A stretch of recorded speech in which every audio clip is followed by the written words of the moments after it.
Hello students, welcome to EPG Pathshala. This is Mrs. Prema Janardhan, Vice Principal, talking about Module 2, Objectives of Crime Prevention. Learning objectives to understand the revival of crime prevention in the modern times and the fundamental values and principles behind the notion of crime prevention. Factors driving crime objectives and basic principles of crime prevention. Introduction. Basic objectives of crime prevention. The objectives of crime prevention may be derived from the definition of crime prevention.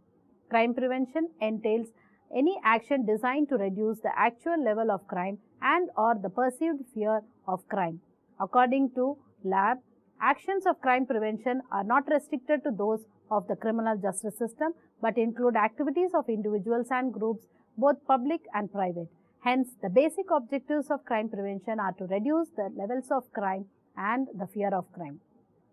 Historical development of crime prevention. Colquhoun and others advocated forms of crime prevention that aimed at reducing opportunities and temptations which resonate with contemporary trends.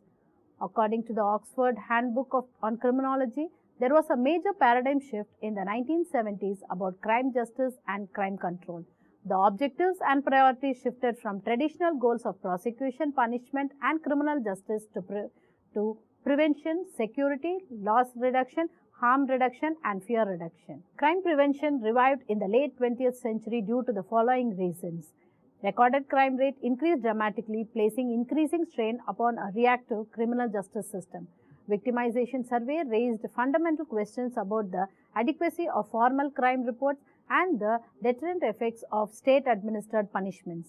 The importance of institutions and processes of informal control in sustaining order in the society.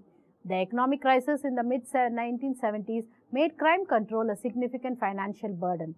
There was a criminological shift away from the offender and towards the offense in terms of situational and spatial characteristics and the place and the role of the victim. Differences between crime prevention and crime control. Crime prevention is an attempt to eliminate crime either prior to initial occurrence or before further activity. Crime control refers to the maintenance of a given or existing level and the management of that amount of behavior. It does not address the problem of the fear of crime. Factors driving crime. According to the Handbook on Crime Prevention, a wide range of factors and circumstances influence individuals, families, communities, and the situations and opportunities facilitate victimization and offending. It is therefore important to understand the factors associated with each type of crime in order to develop strategies and programs to act on those factors and prevent or reduce the incidence of those crimes. The causal factors, often termed as the risk factors, include those in the external environment in the individual such as geographical, social, economic conditions on a global as well as local level and factors related to family and close relationships. Figure illustrates the multifaceted nature of factors influencing crime and violence. In order to deactivate the causal mechanism of crime, one must be able to clearly understand and articulate these mechanisms. According to Felsen, the basic conditions needed for a crime to be committed are likely offender, suitable target, the absence of a capable guardian who could protect the target or inhibit the offender. Tore Bjor, a professor of police science at the Norwegian Police University College, Oslo, has provided a new model for crime prevention. The model is based on the Nordic model of crime prevention that is rooted in the Scandinavian social democratic welfare state, emphasizing a universal approach to the social problems where solidarity and justice are the core values. In other words, combating crime is not only a question of best practice, it is also questions of values and priorities. In his model, he has listed 9 crime preventive mechanisms. Establishing and maintaining moral barriers against committing criminal acts. Moral barriers against criminal gangs can be done through public statements, media coverage, debates, social media, reducing recruitment to criminal social environments and activities by eliminating or reducing the social and individual causes and processes that lead to criminality. He advocates social prevention for young age as a measure to reduce recruitment in criminal gangs. Preventive dialogues, warnings, negative social and judicial sanctions, appeals from family or girlfriends are some of the social prevention methods. Deterrence by threat or by increasing cost, getting potential perpetrators to refrain from criminal acts through the threat of punishment or other negative consequences. By creating and increasing cost of criminal activities through criminal prosecution, licenses and permits for gaining access to the elements that are contiguous to crime such as liquor and weapons. Disruption by stopping criminal acts before they are carried out.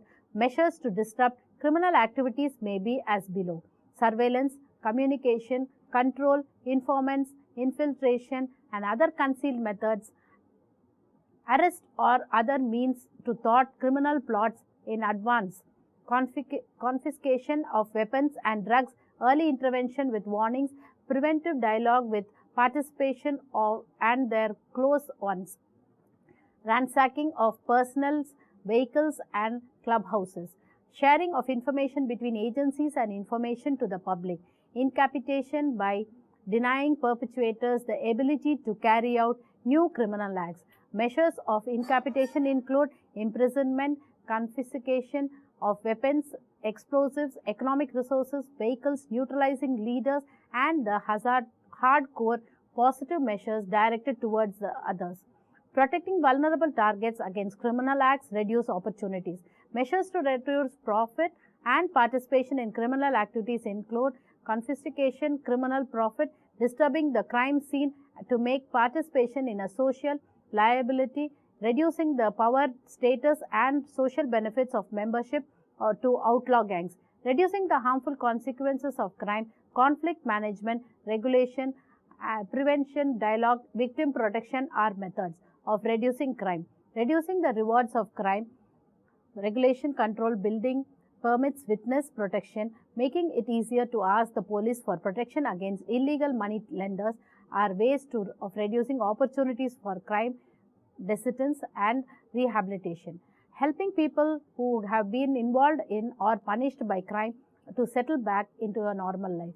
Establish procedures for those who quit or surrender, witness protection or new identity for those quitting, a practical assistance to those who exit criminal gangs are some methods of disengagement and rehabilitation. Yorgo has applied his model of 5 types of crime: domestic burglary, criminal youth gangs, driving under the influence of organized crime originating in outlaw motorcycle clubs and terrorism. Objectives of crime prevention. The broad objectives of crime prevention are to create justice, respect and recognition for individuals in society.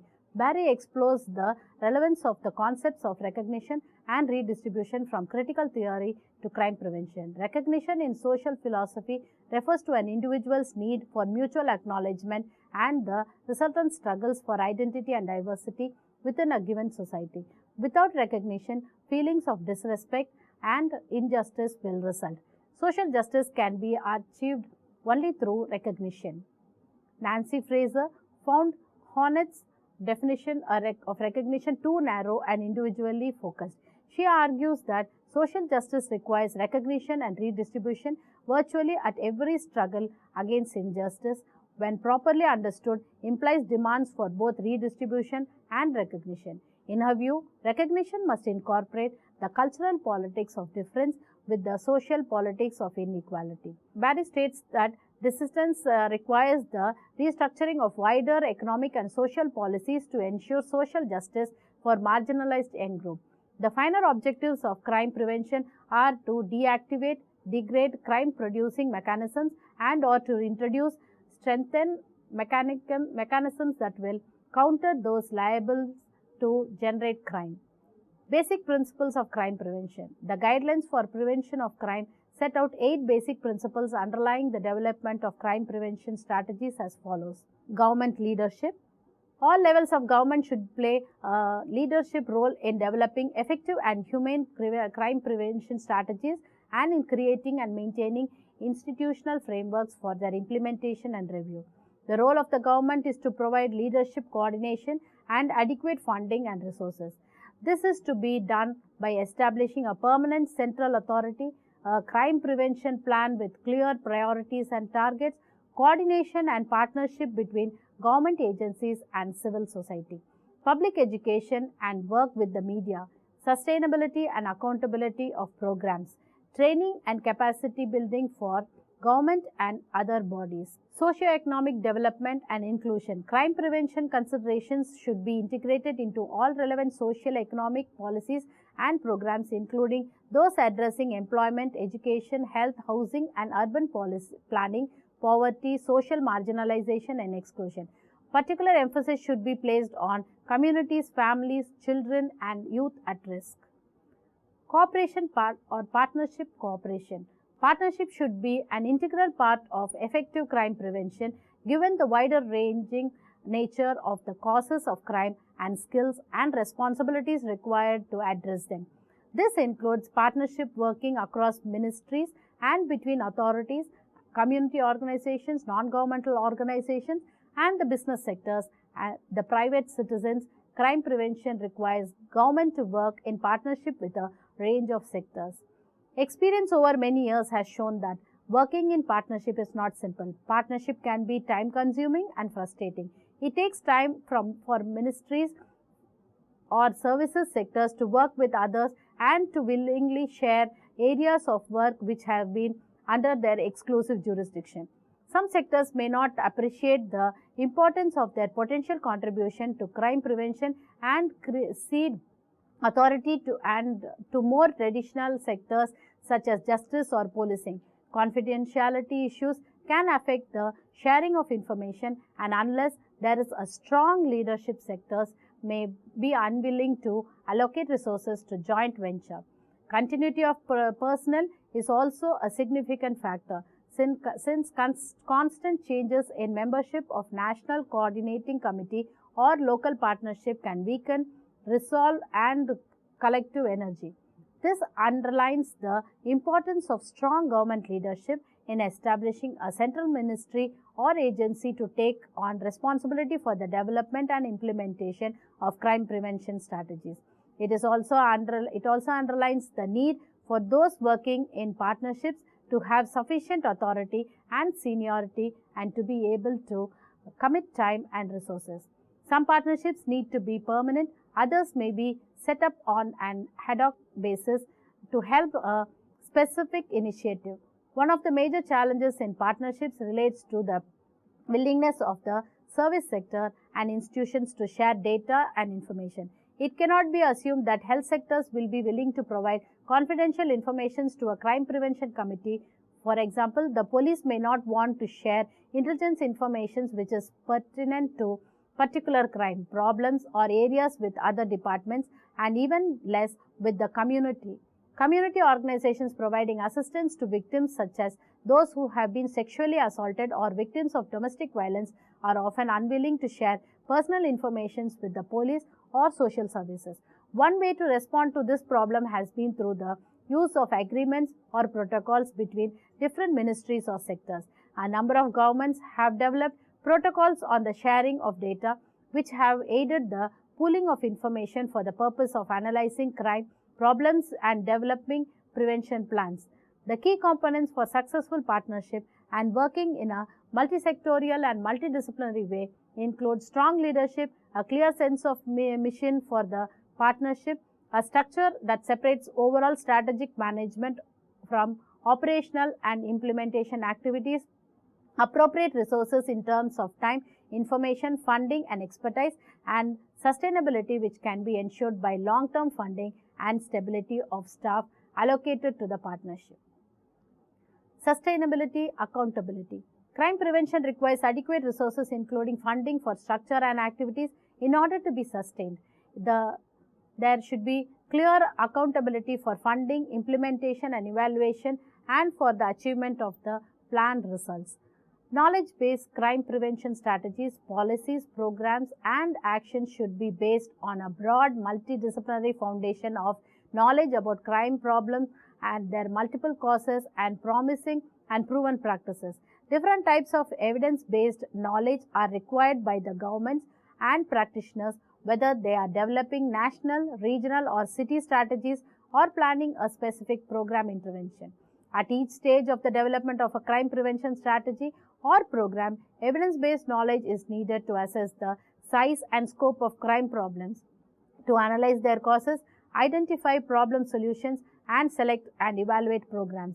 These may be knowledge about the incidence and prevalence of the crime-related problems, knowledge about the causes of crime and victimization, knowledge about existing policies and good practices, knowledge about the process of implementing programs and the measuring their outcomes and impacts. Human rights, rule of law, culture of lawfulness.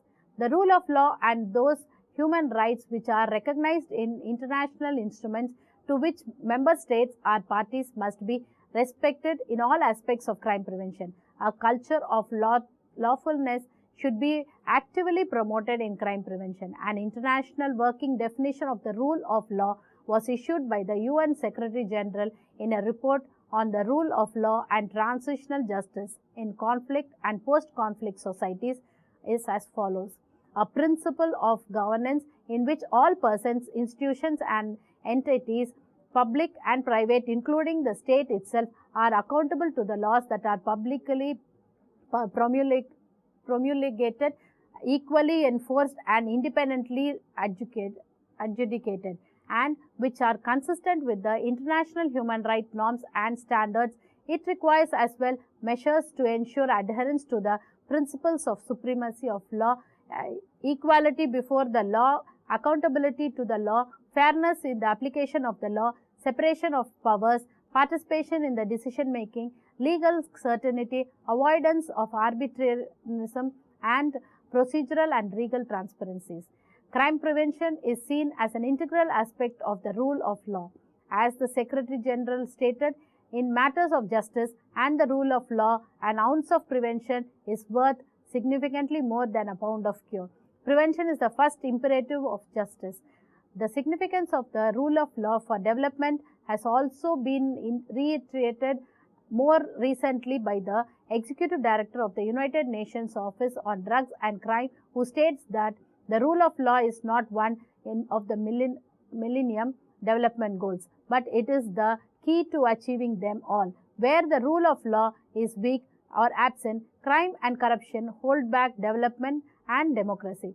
This can cause conflicts, mass poverty, and environmental degradation, creating further instability. Interdependency. National crime prevention diagnosis and strategies should, where appropriate, take accounts of links between local crime problems and international organized crimes. Differentiation crime prevention strategies should when appropriate, pay due regard to the different needs of men and women and consider the special needs of vulnerable members of the society. The guidelines play a strong emphasis on the socio-economic development and inclusion and differentiation in the basic principles. Social inclusion refers to the importance of taking into account of the needs and experiences of all sectors in the society. This includes the poorest and the most disposed women and minority groups such as ethnocultural populations or migrants. The experience of crime and daily life among those groups is often very different from that of the rest of the population, and they are often excluded socially, economically, and even culturally. Differentiation is a means of ensuring that this difference is addressed. When conducting research into crime and its causes and implementing and evaluating programs, government should consider the effects of crime on these groups and possible ways of addressing these needs. For example, government should pay particular attention to gender and the different impacts and experiences of crime for boys and girls and women and men.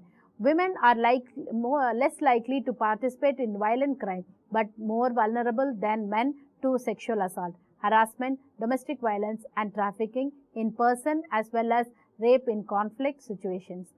Rates of reporting of such crimes also tend to be low. Women generally experience higher levels of fear and insecurity in public spaces than men.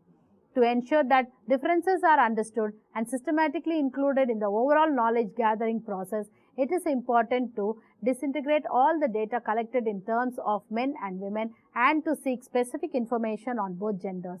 This can be done, for example, through victimization surveys specifically designed to ask women about their experiences of crime.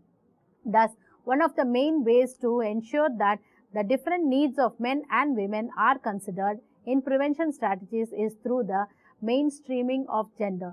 Gender mainstreaming was defined as follows by the Economic and Social Council. Mainstreaming a gender perspective is the process of assessing the implications for women and men of any planned action, including legislation, policies and programs in all areas and at all levels. It is a strategy for making women's as well as men's concern and experiences and integral dimensions of the design, implementation, monitoring and evaluation of policies and programs in all political and economic societal spheres so that women and men benefit equally and inequality is not perpetuated. The ultimate goal is to achieve gender equality. The same approach needs to be applied to minority groups or sectors of the population likely to be excluded from the government studies or data collection exercises, which are often based on households. Residents of informal settlements, those who without tenure, street children and other children and young people, migrant communities and refugees and minority groups are likely to have experiences of crime and victimization, which are not captured in official surveys or police records. Their needs and experiences may require specific investigations in assessing crime problems and causal factors as well as in developing interventions.